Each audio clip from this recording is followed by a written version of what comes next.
Israel और America के पास Iran के इस विध्वंस से बचने के लिए महज अब 17 घंटे का वक्त रह गया है। ऐसा इसीलिए क्योंकि ईरान ने अमेरिका इजराइल को माफी मांगने के लिए अब 17 घंटे की मोहलत दे दी है। माफी ईरान के स्कूल और यूनिवर्सिटी पर हमलों के लिए मांगनी होगी और अगर दोनों देश माफी नहीं मांगते हैं तो फिर ईरान अब तक का सबसे बड़ा विध्वंस मचा देने वाला है। यानी विध्वंस और उसे रोकने के बीच महज 17 घंटे का फर्क है, क्योंकि IRGC ने ईरान के सरकारी मीडिया पर इसका ऐलान किया है। दरअसल जंग की शुरुआत होने के बाद ईरान ने मिनाब शहर में स्कूल को निशाना बनाया था, जिसमें 160 से ज्यादा बच्चों की मौत हो गई थी। इसके बाद ईरान ने लगातार हमले के खिलाफ प्रदर्शन हुए थे। तो 24 घंटे पहले तेहरान में साइंस टेक यूनिवर्सिटी अमेरिका और इजरायली हमलों से खाक में तब्दील हो गई। यूनिवर्सिटी पर हमले के बाद जो तस्वीरें सामने आई हैं, उसके बाद ईरान का खून खौल गया और IRGC ने ऐलान कर दिया है कि अगर 17 घंटों के अंदर माफी नहीं मांगी तो फिर अमेरिका की यूनिवर्सिटी को निशाना बनाया जाएगा। मिडिल ईस्ट में जंग के 1 महीने के बाद भी ये जो युद्ध है वो खत्म होने के बजाय ऐसा लगता है कि लगातार बढ़ता चला जा रहा है। अब इसी का अंदाजा आप इस बात से लगा सकते हैं कि 2 दशक के बाद मिडिल ईस्ट में एक बार फिर से अमेरिका ने सबसे बड़ी सैन्य ताकत की तैयारी कर ली है। नतीजा ये है कि अमेरिका का एक और जंगी जहाज USS त्रिपोली मिडिल ईस्ट पर लंगर डालकर खड़ा है। इस युद्धपोत में 3500 मरीन्स हैं जो खाक द्वीप पर कब्जा करने के लिए इरादे से वहां पहुंचा है, जिसकी जानकारी सेंटकॉम ने पोस्ट कर दी है। लिखा कि USS त्रिपोली पर सवार नाविक और मरीन 27 मार्च को पहुंच गए हैं। इसके साथ ही कुछ तस्वीरें भी शेयर की गई हैं। तस्वीरों में सैनिक कॉम्बैट यूनिफॉर्म पहने हुए, हेलमेट और गॉगल्स लगाए हुए दिखाई दे रहे हैं। वहीं दूसरी तस्वीर में युद्धपोत पर फाइट जेट भी दिख रहे हैं। ये मरीन मिडिल ईस्ट में पहले से तैनात 50,000 सैनिकों की टुकड़ी में शामिल हो गए हैं। अमेरिका ने जिस तरीके से तैनाती बढ़ाई है, उससे साफ है कि फारस की खाड़ी में ईरान के तटीय इलाकों पर अमेरिकी पूरी तरीके से कब्जा चाहते हैं, ताकि होर्मुज पर ईरानी कब्जे से मुक्त करवाया जा सके। लेकिन इस इलाके में ईरान का ऐसा दबदबा है जिससे तोड़ना मुश्किल ही नहीं, नामुमकिन है। अमेरिका ईरान पर कब्जे के लिए 10,000 मरीन भेज चुका है। अब इसकी तस्वीर भी सामने आ गई है। लेकिन अमेरिका के इस ख्वाब को तोड़ने के लिए ईरान भी पूरी तरह से मुस्तैद है और उसने अमेरिका और अमेरिकी सैनिकों को सीधी चेतावनी दे दी है कि अगर ईरान में कदम रखा तो ताबूत में वापस जाओगे। ईरान ने सिर्फ चेतावनी नहीं दी है, बल्कि अपनी सेना का वीडियो जारी कर बता दिया है कि वो अमेरिका से निपटने के लिए तैयार है। वीडियो में बड़ी बड़ी तोपें दिखाई दे रही हैं, मशीन गन्स दिखाई दे रही हैं, मोटरसाइकिल पर तैनात ईरानी सैनिक दिखाई दे रहे हैं और सैकड़ों की संख्या में ईरानी सैनिक और IRGC के जवान बदला लेने की कसम खा रहे हैं। एक तरफ कसम खाई जा रही है तो दूसरी तरफ ईरान के प्रमुख अखबार तेहरान टाइम्स में अमेरिका को सीधी चेतावनी जारी है, जिसमें अमेरिकी सैनिकों को दिखाया गया है और बड़े बड़े शब्दों में लिखा है, नरक में स्वागत है। इतना ही नहीं, अमेरिकी सैनिकों के लिए वार्निंग लिखी है कि अगर ईरान की धरती पर कदम रखोगे तो ताबूत में वापस जाओ। यानी अमेरिकी सैनिकों से निपटने के लिए ईरान ने प्लान बना रखा है कि उनसे कैसे निपटना है, क्योंकि अभी तक युद्ध में ईरान मजबूती से लड़ रहा है।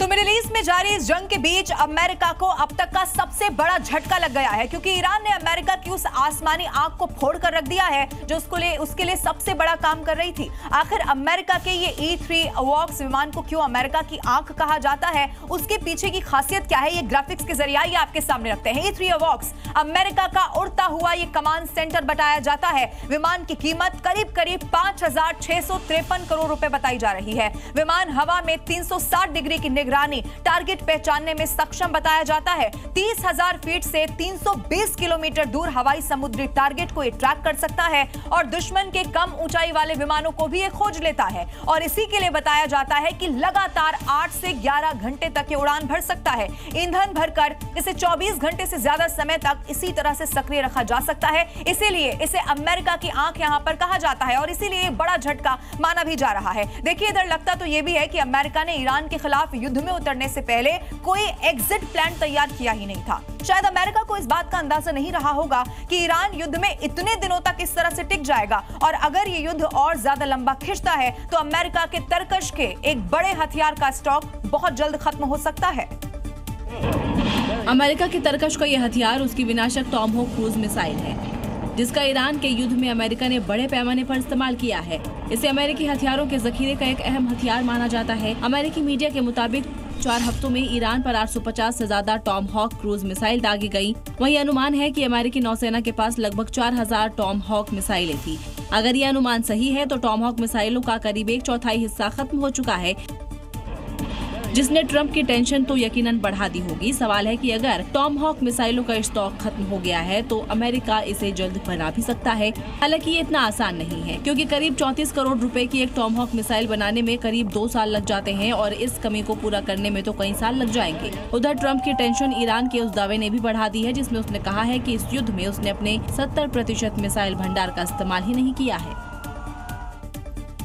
और चलिए अब आपको ये बताते हैं कि युद्ध में अमेरिका के इस विनाशक की जरूरत आखिर क्यों है। अमेरिका की टॉमहॉक मिसाइलें, उसकी ताकत आखिर क्यों कही जाती है, इसको लेकर डिटेल आपके सामने रखते हैं। दरअसल ये टॉमहॉक मिसाइल को जमीन, समुद्र में मौजूद युद्धपोतों और पनडुब्बियों से दागा जा सकता है। अब इसी से दुश्मन के इलाके में घुसे बिना ही हमला संभव हो जाता है। ये लॉन्ग रेंज की क्रूज मिसाइल है जो कि इसकी बहुत बड़ी खासियत के तौर पर देखा जाता है। इसकी मारक क्षमता अगर आपको बताएं तो 2500 किलोमीटर इसकी मारक क्षमता बताई जाती है, जबकि स्पीड 880 किलोमीटर प्रति घंटा की है। इसका वजन 1600 किलोग्राम बताया जाता है और इसकी बड़ी खासियत यह है सटीक टारगेट लगाती है। जीपीएस और टेरेन मैपिंग से ये गाइडेड होती है और इसी का इस्तेमाल दुश्मनों के जो मिलिट्री ठिकाने होते हैं, कमांड सेंटर होते हैं, उनको तबाह बर्बाद करने में किया जाता है। इसकी लागत भी जान लीजिए, 34 करोड़ रुपए इसकी लागत बताई जाती है। लेकिन समस्या यह है कि एक टॉमहॉक बनने में लगभग 2 साल लगते हैं। अब इसीलिए ऑर्डर के बाद तुरंत उपलब्ध नहीं होती है और यही वजह है कि जब युद्ध में इनका तेजी से इस्तेमाल होता है, जैसे कि अभी ईरान संघर्ष में हुआ है,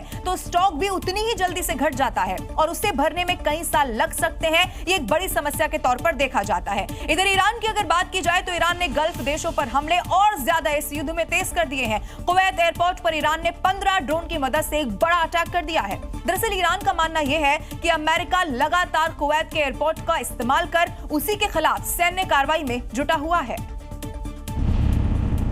और यही वजह है कि अब ईरान ने अपने ड्रोन की मदद से कुवैत के एयरपोर्ट पर जबरदस्त हमला किया। हमले की वजह से पूरे इलाके में धुएं का गुबार उठता दिखा। हमला इतना विध्वंसक था कि कई किलोमीटर दूर से आग की लपटें दिखाई दे रही थी। हमले की वजह से इलाके में पूरी तरीके से हवाई सेवा बंद कर दी गई। हमले के तुरंत बाद ही आग पर काबू पाने की कोशिश शुरू हो गई। दरअसल ईरानी ड्रोन ने कुवैत के एक अंतर्राष्ट्रीय हवाई अड्डे के आसपास वाले इलाके को निशाना बनाया था, खासतौर पर रडार सिस्टम को। हमले में रडार सिस्टम पूरी तरीके से ध्वस्त कर दिया गया। दरअसल हमले का मकसद ही था एयरपोर्ट के रडार सिस्टम को नुकसान पहुंचाना, ताकि कुवैत की हवाई सुरक्षा और संचार प्रणाली को नष्ट किया जा सके, क्योंकि अमेरिका इनका इस्तेमाल ईरान पर सैन्य कार्रवाई के लिए कर रहा था। इस हमले से ये साफ है कि ईरान अब अमेरिका की मदद करने वाले किसी भी देश को नुकसान पहुँचाने से चूकेगा नहीं।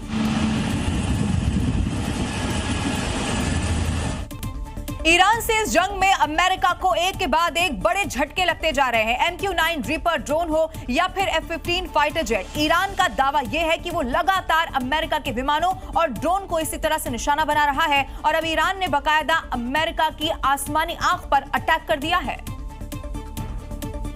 हमले से अमेरिका को इतना बड़ा झटका लगा है कि उसकी सारी प्लानिंग धरी की धरी मानी जा रही है। ईरान ने अमेरिका के E-3 सेंट्री AWACS विमान को नष्ट कर दिया है।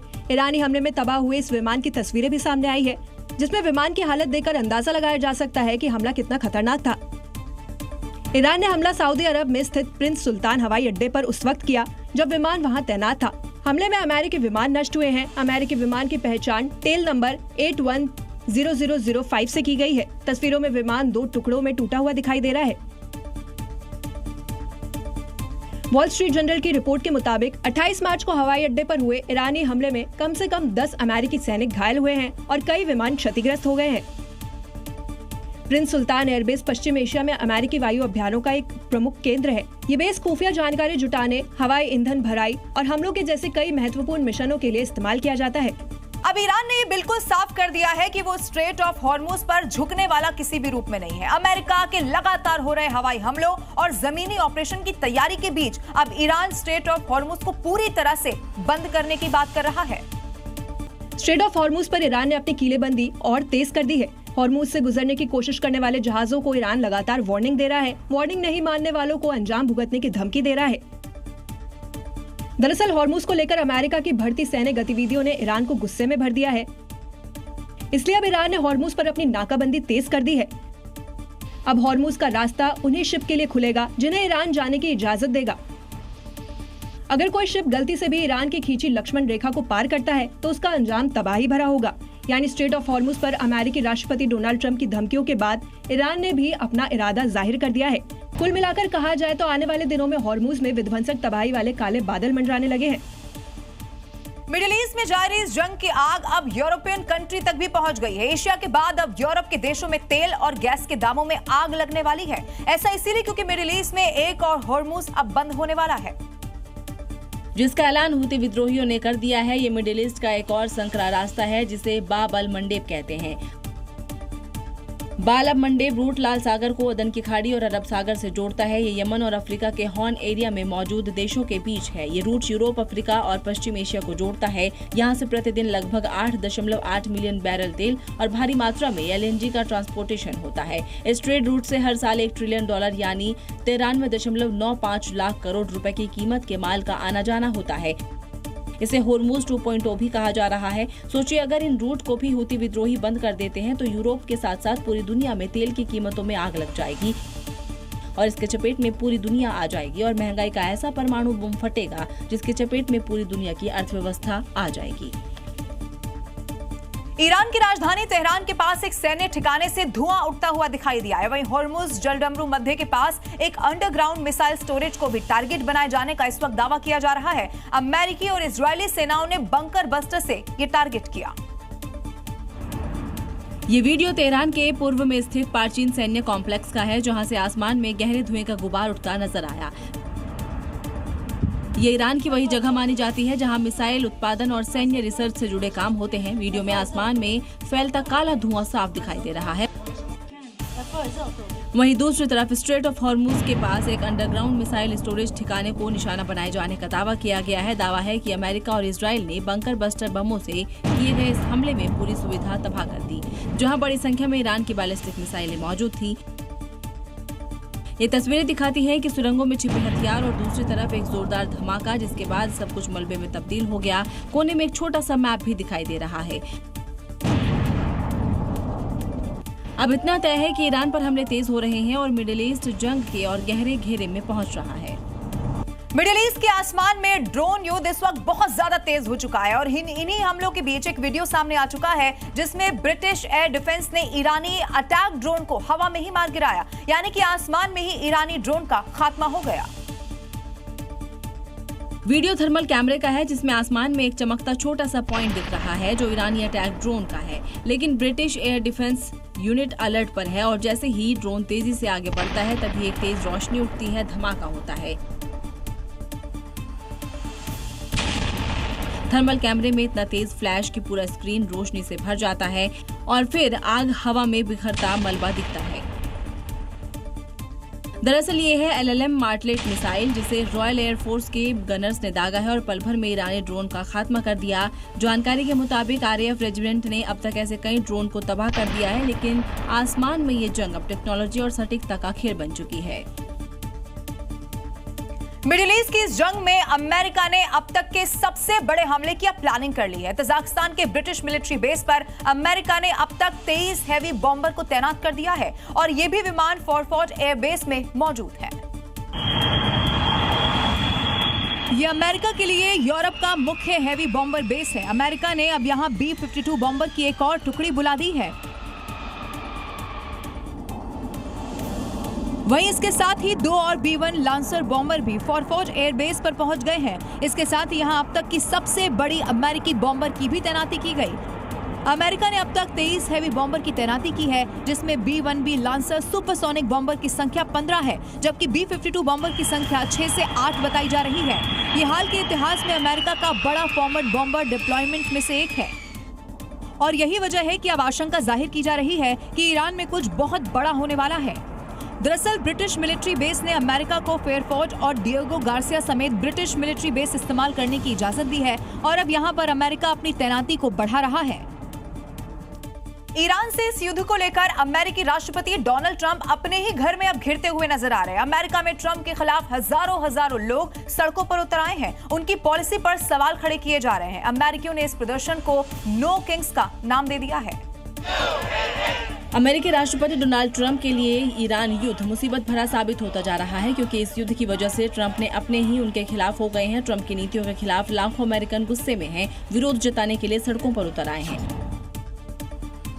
न्यूयॉर्क के इस ड्रोन वीडियो को देखिए। सड़कों पर ट्रंप के खिलाफ हजारों की संख्या में लोग जमा हुए हैं। हमें राजा नहीं लीडर चाहिए जैसे नारे गूंज रहे हैं।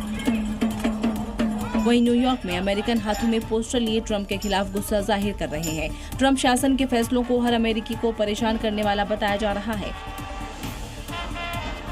सैन फ्रांसिस्को में तो लोगों ने एक बड़ी ह्यूमन चेन बनाकर ट्रंप के खिलाफ अपना विरोध जताया। लोगों ने ट्रंप मस्ट गो लिखकर प्रदर्शन किया। दावा किया जा रहा है कि अमेरिका के 50 राज्यों में 3200 से ज्यादा कार्यक्रम की योजना है। इन विरोध प्रदर्शन के पीछे ट्रंप की इमिग्रेशन पॉलिसी, आर्थिक समस्याएं और ईरान में चल रहा युद्ध शामिल है।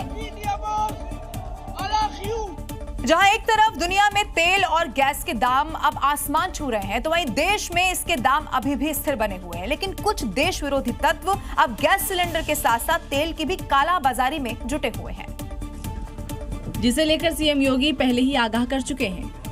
कुछ लोग हैं जो अफवाह फैला करके माहौल खराब करना चाहते हैं।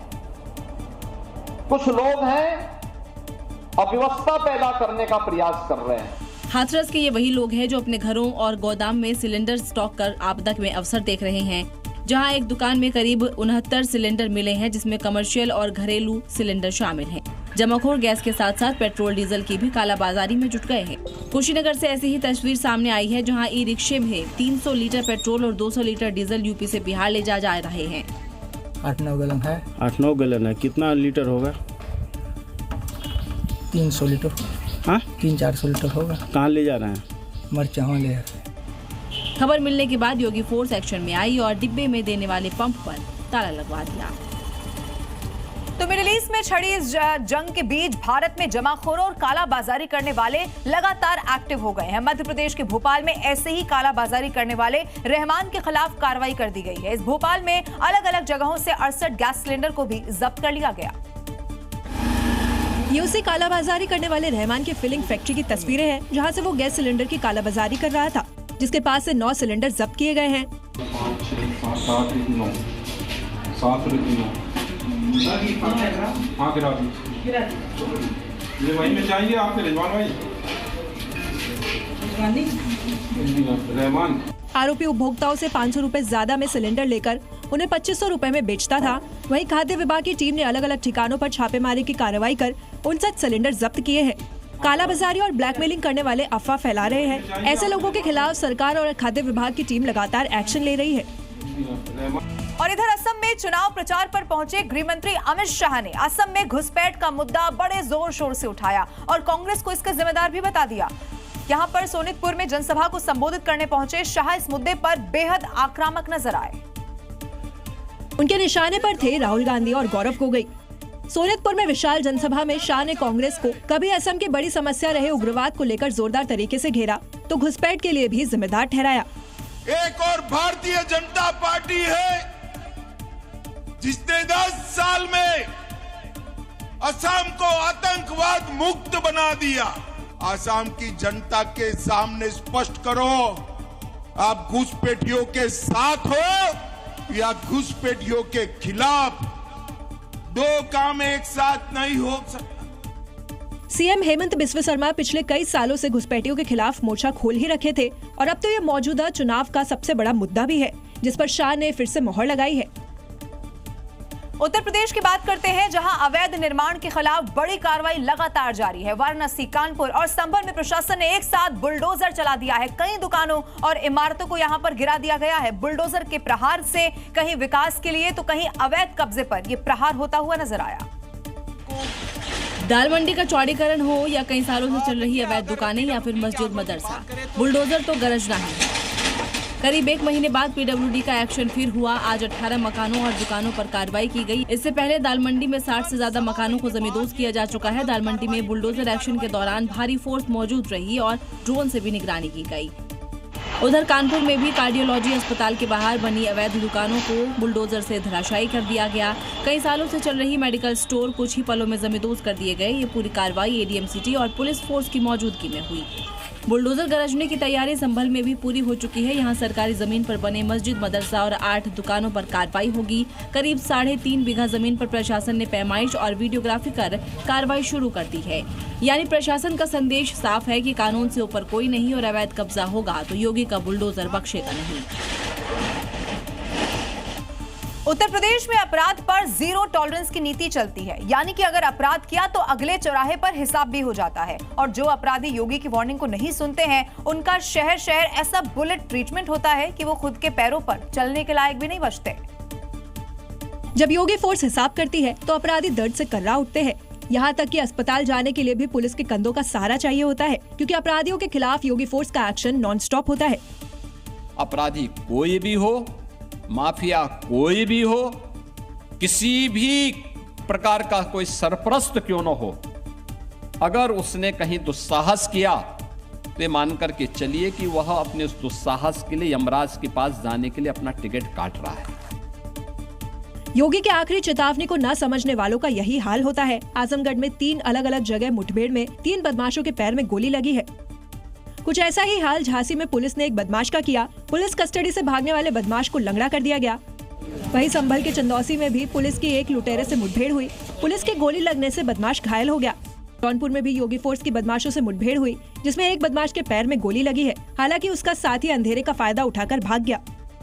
और अब आप बड़े ध्यान से सुनिएगा, अगर आपके आसपास कोई भी ऐसा पंप है जो आपको पेट्रोल नहीं दे रहा है, तो देखिए, कोई गैस एजेंसी अगर आपको सिलेंडर नहीं दे रही है तो आपको क्या करना है, जी न्यूज को आपको फोटो खींचकर भेजनी है। ऐसे पेट्रोल पंप और गैस एजेंसी का आपको पता बताना है। जी न्यूज क्योंकि ऐसी कालाबाजारी को एक्सपोज करने वाला है। अब आप हमें अपनी परेशानी कैसे बताएंगे ये भी आपको बताते हैं। आपको व्हाट्सएप करना है। हमारा नंबर अब आपके सामने रख रहे हैं, 9310497453। ये वो नंबर है जिस पर आप अपनी परेशानी बता सकते हैं। इसके अलावा #ZStrikeOnBlackMarket, इसके जरिए आप तमाम सोशल मीडिया प्लेटफॉर्म पर भी अपनी परेशानी को ट्वीट कर सकते हैं। आइए अब खबरों में आगे बढ़ते हैं। उत्तर प्रदेश के फर्रुखाबाद से ऐसी घटना सामने आ गई है जो किसी फिल्म स्क्रिप्ट से अब कम नजर नहीं आ रही, जहां शादी के नाम पर ठगी करने वाले एक कथित गिरोह का खुलासा हो गया है। शादी के बाद नई नवेली दुल्हन लाखों के जेवरात लेकर फरार हो गई। पीड़ित यतीश चंद्र कटियार का आरोप है कि शुभ्रा मिश्रा नाम की युवती से दूसरी शादी की थी, लेकिन शादी के कुछ ही दिनों बाद ही दुल्हन घर में रखे करीब 16 लाख रुपए के जेवर और कीमती सामान लेकर फरार हो गई। हमने एक शादी की थी, मेरी वाइफ खत्म हो गई थी, इतना पैसा मेरा जेवर था सब लोग को चले। बाद में हमने छानबीन की तो पता चला ये लोग चलाते हैं और ऐसे ही लोगों को ठग लेते हैं। पीड़ित का कहना है कि जब उसने अपना सामान वापस मांगा तो उल्टा उसी पर केस दर्ज करा दिया गया और जान से मारने की धमकी दी जा रही है। पीड़ित की शिकायत के बाद शादी के नाम पर ठगी का ये मामला अब पुलिस जांच के घेरे में है। पुलिस अब जांच में जुटी है कि कितने लोग इस जाल में फंसे होंगे और गैंग कहां तक फैला हुआ है।